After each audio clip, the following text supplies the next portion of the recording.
এই কাদার ভিতরে কোথায় যাচ্ছে বলেন তো? আমার মেয়ে কিন্তু কখনোই খালি পায়ে হয় না, হতেই চায় না, মাটিতে নামতেই চায় না। অনেক কষ্টে ওর চাচুরা এবং মামা ওকে বলে কাদায় নামিয়েছে। হ্যালো এভরিওয়ান, আসসালামু আলাইকুম। এবার ওর মামা আসলে তার কাছ থেকে একবারও নড়ছে না নাজিফা। মামা এবং চাচুদের সঙ্গে চলে গিয়েছিল শশার খেতে।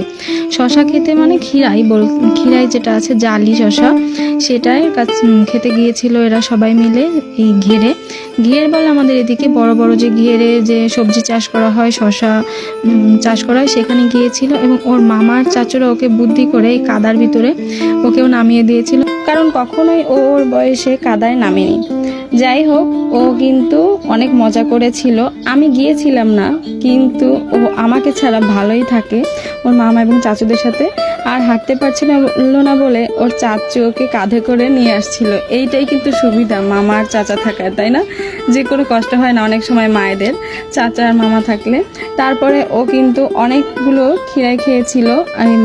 ও কিন্তু সচরাচর খোসা সহ যে খিরাইগুলো খায় না, কিন্তু এগুলো যে হাতে দেখতে পাচ্ছেন ওর অনেক জালি জালি শশা ছিল, তো যার কারণে ও কিন্তু খেয়েছিল। এবং ওর মামাদের সঙ্গে এই যে বিকালবেলাটা ঘুরে এসেছিল, সুন্দর একটা মুহূর্ত কাটিয়ে এসেছিল। তো ভিডিওটি কেমন লাগলো অবশ্যই কমেন্ট করে জানাবেন। ভালো থাকবেন, সুস্থ থাকবেন, আল্লাহ হাফিজ।